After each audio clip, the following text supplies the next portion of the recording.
우리말 성경 이사야서 5장 1절로 7절 말씀 그 단락에는 포도원의 노래라고 하는 작은 제목이 이렇게 달려 있습니다.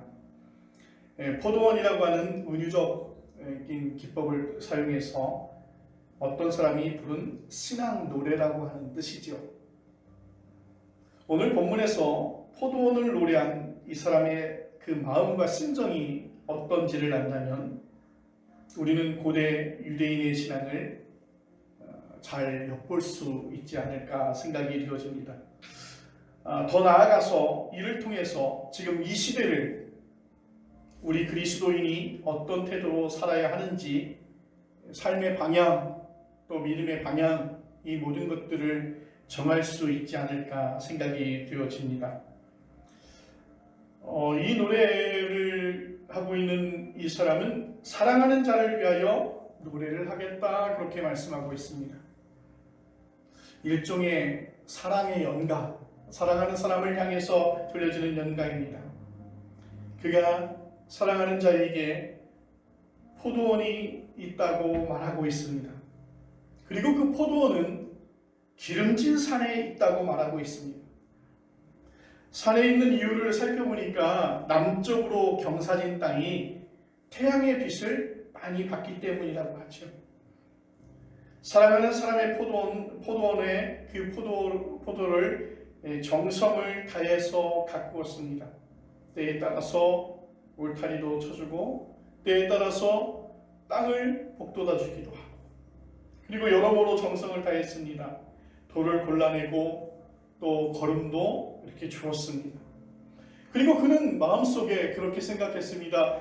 극상품 포도나무를 심었으니 이제 극상품 포도의 열매가 열리리라, 그렇게 생각을 합니다.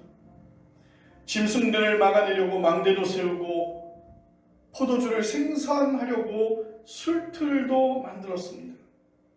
이제 한 가지, 그 포도만 잘 연글면 되는 것입니다. 그런데 오늘 성경에서 보니까 극상품 포도가 아니라 들포도를 열었다라고 이야기합니다. 그래서 그 사랑하는 자가 실망이 이만저만이 아닙니다. 3절부터 이 노래꾼은 하나님의 마음으로 돌아가서 이렇게 외치고 있습니다. 3절 말씀에 예루살렘 주민과 유다 사람들아 구하노니 이제 나와 내 포도원 사이에서 사리를 판단하라. 하나님이 포도원 주인으로서 최선을 다했기에 더할 수 있는 일이 없고 포도원을 착파하는 일만 남았다고 그렇게 생각합니다. 5절과 6절에 그 내용이 나옵니다. 나 가지치기도 하지 않을 것이며 북을 돋우지도 않을 것이며 잡초도 제거하지 않을 것이며 비를 내리지도 않겠다고 그렇게 말하고 있습니다. 주인에게 그 포도원은 완전히 버림을 받게 될 것입니다. 이제는 그 버림을 받게 될 포도원과 그 포도나무를 생각하는 그 노래꾼의 마음이 매우 아팠고 찢어졌습니다. 아무리 말을 해도, 아무리 좋은 조언을 해도, 아무리 아름다운 말로 또 그를 안아주려 해도 친구들과 어울려서 다니면서 아주 못된 짓만 골라하는 자녀를 두고 있는 부모의 심정이 아닐까요? 이사야만이 아니라 구약의 모든 선지자는 이런 부모의 마음으로 자기 백성에게 하나님의 말씀을 선포한 줄로 믿으시길 바랍니다. 오늘도 우리가 이 말씀을 들으셔야 한다는 것이죠. 그 안타까운 마음으로, 그 부모의 마음으로 선포되는 말씀을 우리가 받고 그 말씀대로 살아가는, 그렇게 살아가려고 또 최선을 다하는 우리 그런 성도가 되어지기를 원합니다. 하나님께서 예루살렘 주민과 유다 사람들을 직정성으로 돌보았다는 사실은 아무에게나 느껴지는 것이 아닙니다. 그 백성들은 오히려 선지자의 말을, 오늘 그 선지자의 말을 저게 무슨 소리야?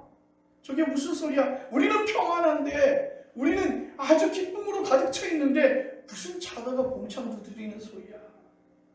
이렇게 들었을 가능성이 매우 크죠. 선지자는 피를 토하는 마음으로, 부모된 심정으로 그들을 돌이키려고 하는 마음으로 그렇게 간절히 말하고 있지만, 그들은 지금 그렇게 생각합니다. 뭐가 문제야? 뭐가? 아무런 문제가 없지 않아?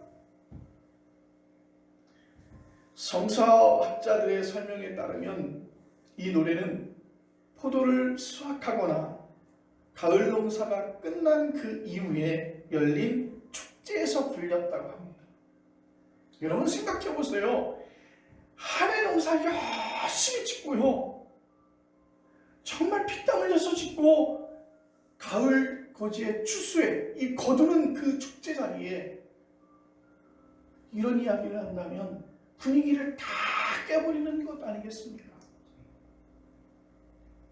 지금은 수고한 것을 보상받기 위한 시간이고, 지금은 그 수고한 것을 자축하고 즐길 수 있는 시간인데, 그 시간에 이렇게 이야기하는 것입니다. 아마 시기를 보면 대체로 북이스라엘이 아시리아에 정복당하기 얼마 그 직전, 아마 그 앞전일 것 같다는 생각이 듭니다. 비교적 안정적으로 살면서 축제를 진행하는 상황에서 들포도만 맺었다고 노래하면 누가 그 말을 듣겠습니까? 어제도 이태원에서 할로윈 축제를 하다가 많은 사람이 압사당해서 죽는 사건이 벌어졌어요. 10만 명의 군중들이 몰렸고, 그 좁은 골목길에서, 그 골목길을 지나가다가 그 내리막길에서 도미노 현상으로 사람들이 넘어지면서 지금 현재까지 149명, 그 149명의 그 10대, 20대 학생들이 목숨을 잃었어요. 여러분 생각해 보세요. 그 할로윈 축제 그 앞서서 그 진행하는 관계자들이 지금 이 길은 매우 좁습니다. 이 길은 매우 가파릅니다. 여기에 수많은 관중들이 모였는데 이 길을 걷다 보면 위험합니다. 그렇게 얘기를 하면 그 얘기에 누가 귀를 기울이겠습니까? 아마 관계자들은 와서 그렇게 얘기할 것입니다. 지금 이 놀라운 축제 현장에 방해를 하는 것이냐, 그렇게 얘기를 할 것입니다. 아마도 이와 비슷하지 않을까요? 선지자들이 바라보는 눈높이와 백성들의 눈높이는 달랐다는 것이지요. 선지자는 일단 하나님의 은혜가 너무 절실해서 더 좋은 열매를 맺어야 한다고 생각했습니다. 그러나 백성들은 이만하면 됐다는 거죠. 이 정도면 된 거 아닙니까? 이 정도면 된 거 아닙니까? 여러분, 이런 차이는 하나님을 얼마나 실감하느냐, 얼마나 하나님을 경험했느냐, 즉 하나님의 사랑과 생명의 능력을 얼마나 충실하게 내가 경험했느냐, 그 수준에 달려있는 것입니다. 여러분, 그런 경험이 없는 사람은 도박이나 값싼 재미에 빠져서 일상에 깃든 생명의 경이로움을 느끼지 못하는 사람과 같습니다.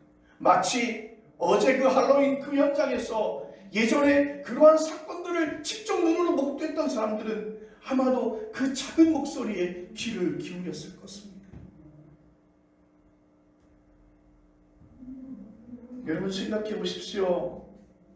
세상의 재미에 빠져서, 일상의 안락함에 빠져서 정말 깨닫는 하나님의 놀라운 은혜 주시는 그 경험을 느끼지 못하면, 알지 못하면 그는 그 말씀을 깨닫지 못할 수밖에 없다는 것이죠. 출애굽 이후에 그들은 광야에서 40년의 세월을 지내야만 했습니다. 여러분, 40년을 내 땅을 버리고 다른 곳으로 이주하는 그 과정 가운데서 가장 문제가 되는 것은 자는 거, 먹는 거, 입는 것 아니겠습니까? 그리고 그들은 먹고 사는 어려움에 직면했을 때 그들은 놀랍게도 하나님의 은혜로 만나를 발견하게 됩니다. 여러분, 평소에 거들떠보지도 않았던 식물이었을 것입니다. 그걸 기본 양식으로 광야 생활을 견딜 수 있었다는 것입니다. 여러분, 만나 앞에서 서로 다른 반응을 보였습니다. 한 부류의 사람들은 내가 애굽 땅에서 얼마나 기름진 것을 먹었는데, 내가 애굽 땅에서 얼마나 바람직한 음식을 먹었는데 형편없는 것을 먹고 내가 이 세월을 지내려고 내가 출애굽했는가, 그렇게 불평하는 사람이 있었습니다. 다른 한 부류의 사람들은 이것이 바로 하나님이 허락하신 먹을거리라고 그렇게 받아들입니다. 여러분, 만나마저 그들에게는 하나님의 귀한 은총이었던 것을 기억하시길 바랍니다. 똑같은 상황에서, 똑같은 환경에서 직면하는 것이지만 전혀 다른 태도를 보이는 것입니다. 오늘 선지자는 그 후자를 대표합니다. 자신들은 멸절할 수밖에 없었으나 하나님의 특별한 은총으로 지금까지 살아남았다는 사실에 그들은 감격한 사람들이었습니다. 나는 죽을 수밖에 없었는데 내가 한 것 아무것도 없지만 하나님께서 특별한 은혜를 내게 주셔서 내가 오늘도 이렇게 생명을 부지하고 있다는 것에 너무 감격한 사람들이죠. 정말 삶을 다른 차원, 다른 방법, 다른 방향에서 바라볼 줄 아는 사람들입니다. 삶에 대한 감수성이 다른 이들보다 더 예민한 것입니다. 하나님 앞에 더 부끄러워하고 하나님 앞에 더 거룩한 분노를 느끼게 되고 하나님 앞에 더 인내할 줄 아는 사람들입니다. 이스라엘 백성 가운데 그들만이 영적으로 선한 사람들이었다, 그렇게 말할 수 있습니다. 그런 이들은 어느 시대나 만나보기 매우 어렵습니다. 오늘 성경에서 포도원 노랫꾼이 들포도만 맺은 포도나무에 불과하다, 그렇게 비판하고 있습니다. 그렇게 비판한 예루살렘 주민과 유다 백성들의 잘못은 구체적으로 무엇일까요?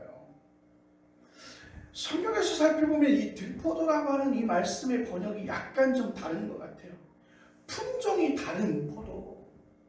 사실 들포도라고 하는 품종이 다른 포도가 있어요. 요즘의 포도는요, 출하 직전에 최소한 15브릭스 이상 정도가 되어야 이렇게 출하를 해요. 예전에는 잘 알지 못했지만 지금은 놀랍게도 기계에서 그 포도의 그 당도를 체크하는 기계로 최소한 15브릭스 이상의 그 당도가 있어야 이렇게 출하를 하게 되는데, 아마 들포도는 아마 상품 품종 가운데서 조금 이렇게 떨어진 그런 포도였어요. 그런데 오늘 성경의 말씀의 번역을 보면 사실 들포도라고 하는 것이 아니라 썩었다라고 하는 것이, 썩어서 냄새나고 있다는 것입니다. 극상품 포도나무를 심었어요. 그런데 극상품 포도나무에서 극상품 열매를 맺지 못하고 그 극상품 포도나무의 열매가 썩었다는 것이죠. 7절이 이렇게 말합니다. 여러분, 이사야의 절절한 마음이 묻어나고 있는데, 무릇 만군의 여호와의 포도원은 이스라엘 족속이요 그가 기뻐하시는 나무는 유다 사람이라. 그들에게 정의를 바라셨더니 도리어 포악이요 그들에게 공의를 바라셨더니 도리어 부르짖음이었도다. 여러분, 이 번역의 말씀을 같이 한번 생각해서 보면 하나님께서는 그 이스라엘 족속, 그 유다 사람을 아주 극상품 포도나무로 하나님께서 지키시고 인도하셨다는 거예요. 그들의 가는 길을 예비하셨다는 거예요. 그들에게 머물 곳을 지정하셨다는 거예요. 그런데 그들에게 정말 썩은 냄새가 나는 그런 들포도와 같은 열매를 맺었다는 것입니다. 지금 축제 분위기에서 사람들이 모여서 그래 수고했어, 마시자, 즐기자, 내 배를 두드리자 하고 있는 그 축제 현장에서 이사야 선지자의 이런 선포가 당시 사람들에게 절박하게 들리지 않았을 것입니다. 우리가 잘못한 게 뭐야? 이런 정도면 아주 충분한 것 아니야? 그렇게 생각하지 않았겠습니까? 이사야가 말하는 정의와 공의가 뭐지? 우리가 언제 하나님께서 원하시는 정의와 공의를 따르지 않았다는 것이지? 우리가 언제 포악을 저지르고 사람들을 울부짖겠다는 거지 하고 그들은 이상하게 이사야 선지자를 생각했을 거예요. 고대 이스라엘 백성이 그 가나안 땅에 처음 발을 디뎠을 때는 땅을 공평히 나눠서 개간할 수 있었습니다. 그런데 차츰 세월이 흐르면서 그들 사이에는 빈부의 격차가 생겼다는 것이죠. 흉년이 들어서 땅을 담보로 양식을 빌렸다가 그 양식을 갚지 못해서 결국은 자유농에서 소작농으로 떨어지게 됩니다. 여러분, 더 심하면 남의 집에 종으로 팔려가지요. 그 격차가 점점 벌어집니다. 여러분, 이런 일들은 인류 역사에서 계속해서 반복되어져 왔습니다. 성경에서 나오는 대표적인 사건이 요셉 신화와 연결되어져 있죠. 애굽에서 1인지하 만인지상의 자리에 오른 요셉의 대표 지적이 7년 흉년과 7년 흉년 아니겠습니까? 여러분, 이 7년 풍년과 7년 흉년을 이용해서 애굽 자유농을 몽땅 소작농으로, 지금으로 말하면 비정규직으로 만들었다는 사실이지. 그들의 삶은 나락으로 떨어질 수밖에 없었습니다. 선지자들은 그런 사회 현상을 포악이며 불이라고 그렇게 부르짖고 있습니다. 생존의 위협을 당한 이들의 부르짖음을 하나님이 들으신다고 그렇게 외쳤습니다. 그런 하나님을 믿는 사람이라면 그 부르짖음에 최대한 회원시켜줘야 되지 않겠습니까? 그런 노력을 성실하게 기울여야 되지 않겠습니까? 오늘 선지자는 그렇게 하라고, 선지자는 그렇게 하라고, 그렇게 하라고 강력하게 외치고 있는 것입니다. 내 주변에 죽겠다고 부르짖는 사람들이 있다면 외면하지 말라는 것입니다. 어려워서 힘들다고 도와달라고 그렇게 부르짖는 사람들이 있는데 외면하지 말라는 것입니다. 여러분, 인격이 왜곡된 사람이나 정말 사이코패스가 아니라면, 그리고 심리적으로 병든 사람이 아니라면 모르겠으나 평범한 사람들의 정도의 차이는 있으나 분명히 그 안타까움에 반응하기 마련입니다. 여러분, 하나님을 믿지 않는 사람도 하물며 그 양심이 요동치며 그 양심이 움직이지 않습니까? 그 문제의 부르짖음이 어디에서 있는지, 그리고 그의 실체가 무엇인지를 모른다는 것이죠. 한때 장애인단체가 이동권 때문에 지하철 투쟁을 극단적으로 펼치고 있었을 때가 있었습니다. 여러분들 언론을 통해서 보셨잖아요. 그래서 지하철이 2시간, 3시간씩 이렇게 지연되는 사고가 있었다는 것이죠. 그 많은 비난, 그 장애인들이 모르겠습니까? 그 비난을 받으면서도 그들의 이동권을 제발 좀 보장해달라고 그렇게 간곡하게 부탁하지 않습니까? 아파트값이 떨어진다고, 지역 땅값이 떨어진다고 장애인 시설이나 장애인 특수학교 설립을 반대하는 일들이 여러분 우리 주변에서 얼마나 버젓하게 벌어지고 있습니까? 왜 그런데 그런 일을 부끄럽게 여기지 않습니까? 우리는 외국의 선교단체에 얼마를 헌금하고 있다고요? 얼마를 보내고 있다고요? 그렇게 생각하는데 우리 주변에서 그렇게 부르짖는 소리에 우리는 많은 관심을 보이지 않고 오히려 비난하는 경우들이 많이 있다는 것입니다. 왜 그들이 그 자리에 서 있을까? 왜 그들이 그 아픔 가운데 그 현장에 서 있을 것인가에 대해서 우리는 관심 갖지 않는다는 것입니다. 러시아계인 박노자의 책 당신이 몰랐던 K를 이렇게 누가 쓴 글을 그것을 정리한 글을 최근에 보았습니다. K 지극히 선진적인 사막이라고 하는 제목을 단 서문에 이런 이야기가 나온다고 합니다. 한국과 러시아 사이에 비슷한 구석이 많다고 해요. 그 중에 하나가 세계 최악에 가까운 자살률이라는 것입니다. 2019년 통계청 발표에 따르면 한국에서는 하루에 약 38명이 자살을 하였는데 인구 10만 명당 26.9명이라고 합니다. OECD 가입국 중에서 최고를 달리고 있어요. 비회원국인 러시아는 25명입니다. 이에 비해 세계 평균은 9명이죠.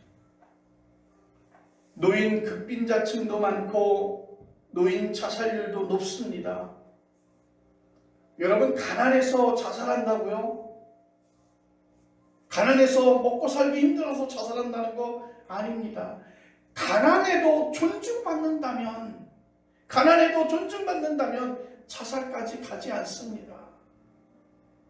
가난도 있는데 거기다가 존중받지도 못하는 사회적 현상. 선진국 운운하는 대한민국은 왜 이렇게 자살률이 높을까요?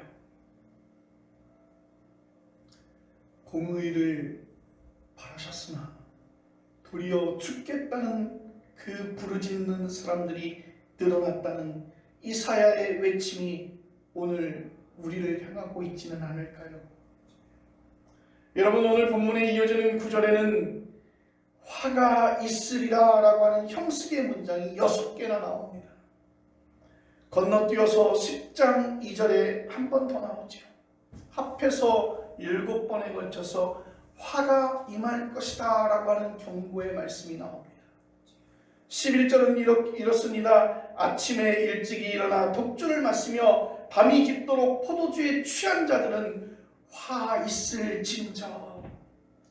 21절은 스스로 지혜롭다 하며 스스로 명철하다 하는 자들은 화 있을진저. 좋은 집에서 안락한 소파에 앉아서 포도주를 마시면서 고급스럽게 사는 사람들을 하나님이 심판하실 것이라 했습니다.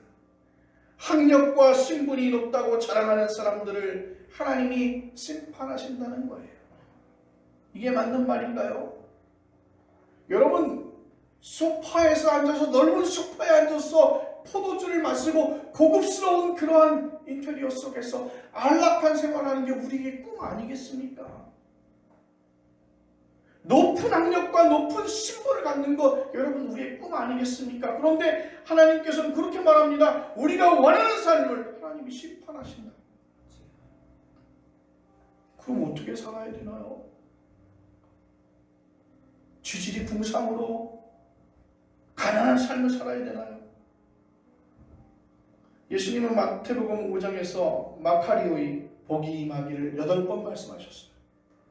승량이 가난한 자, 애통하는 자, 온유한 자가 그들입니다. 우리가 지금 강요받는 삶과는 전혀 방향이 다르죠. 우리의 삶은 마태복음이 말하는 복이 아니라 이사야가 경고하고 있는 화에 기울어져 있습니다. 주변에 누가 삶이 버거워 부르짖든지 상관없이 나만 잘 살아야 된다는 데 문제가 있는 것입니다. 이런 시대 정신이 오늘 그리스도인들도 헤쳐나가기 힘들게 만드는 그러한 딜레마에 빠지게 되는 것이죠.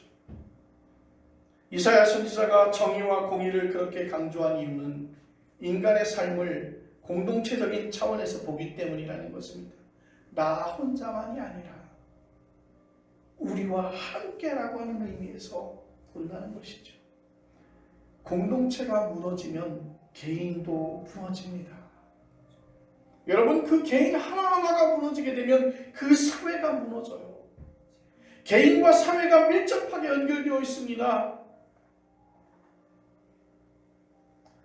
우리나라에 외국인 근로자들이 많이 들어와 있어요. 여러분 예전 구터미널 쪽으로 이렇게 가보면 인력시장이 되게 많아요. 그 인력시장에 이렇게 그 길을 이렇게 지나가다 새벽에 지나가다 보면요, 대한민국이 아닌 것 같아요. 대한민국 사람들은 없어요. 거의 다 외국인 근로자들이 나와 있어요.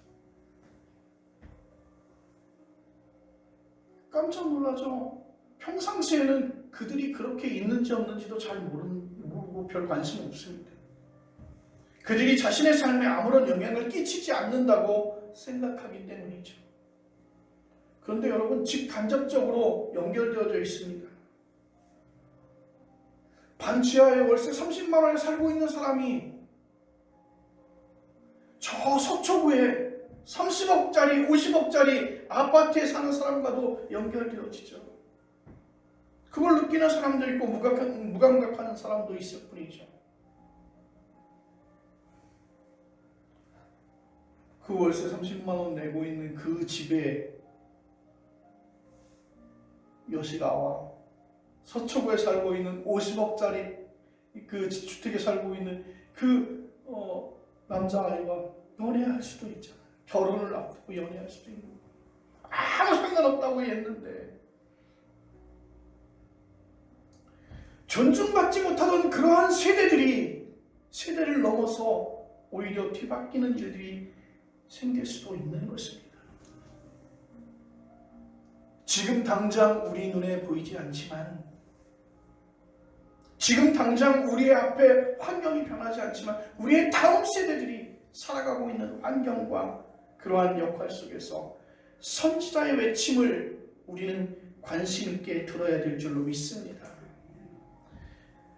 마태복음 20장 1절 이하에는 포도원 주인을 주제로 한 비유를 전합니다. 포도원 주인은 아침 일찍 노동시장에 나가서 일당 한 사람에게 한 데나리온의 그 일꾼과 계약을 맺습니다. 오전 9시와 12시와 오후 3시에 나가서 일꾼을 데리고 왔어요. 그리고 오후 5시에도 일자리가 없어 빈둥대는 사람을 불러와서 일을 시켰습니다. 오후 6시, 하루 일이 끝나자 주인은 아무도 예상하지 못한 방식으로 일당을 계산합니다. 1시간을 일한 사람이나 10시간을 일한 사람에게 똑같이 한 데나리온을 주었습니다. 노동 능력만큼 일당을 지급하는 것이 세상의 논리로는 매우 합리적이나 하나님 나라의 관점으로 불이한 것이었습니다. 이 차이를 오늘의 현실에서 우리가 어떻게 줄여나가야 할지가 성경을 하나님의 말씀으로 믿는 사람들에게 맡겨진 숙제인 줄로 믿습니다. 마이클 샌델의 책 정의란 무엇인가, 미국은 과연 정의로운지, 정치인들이 서로 공정을 화두로 삼는 대한민국은 조금이라도 공정해졌는지를 보면 매우 부정적인 생각이 들지요. 선지자들만 속위에 경이 있듯이 그렇게 외쳤을 뿐입니다. 그런 외침이 소수의 목소리로 면면히 이어질 뿐이었지 인류 역사에서 대세가 되지는 못했습니다. 어떤 문제가 있을까요? 인간이 전적으로 타락했다는 그리스도교의 기본 교리를 말씀드릴 수밖에 없습니다. 그 교리의 가장 적극적인 표현은 원죄이지요. 나의 잘못도 내 잘못이 아니라고 자기의 잘못을 합리화합니다. 원죄의 개념은 인간의 교육이나 계몽을 통해서 새로운 존재가 되는 게 아니라는 뜻의 의미인데 숙명론으로 받아들이는 경우들이 많습니다. 바울은 로마서 1장 17절에 이렇게 전합니다. 복음에는 하나님의 의가 나타나서 믿음으로 믿음에 이르게 하나니 기록된 바 오직 의인은 믿음으로 말미암아 살리라 함과 같으니라. 아멘. 로마서 3장 24절에는 그리스도 예수 안에 있는 속량으로 말미암아 하나님의 은혜로 값없이 의롭다 하심을 얻은 자 되었느니라. 아멘. 여러분, 사도 바울이 말하는 핵심은 예수 그리스도를 통해서 우리가 이미 생명 충만에 들어갔다는 뜻이잖아요. 더는 큰 돈이 필요하지 않을 정도로 부자가 된 것입니다. 존재의 차원에서 의로워졌다는 것입니다. 정의와 공의를 외치기 전에 먼저 내가 의롭다는 인정을 받았는지, 하나님의 사랑을 받은 사람인지, 더 관심 있는 말로 바꾸게 되면 지금 생명 충만함을 실제로 그리고 제대로 누리는지를 살펴보시기 바랍니다. 그게 하나님의 경험입니다.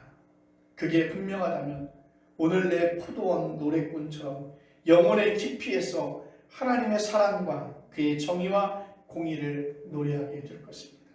기도하겠습니다.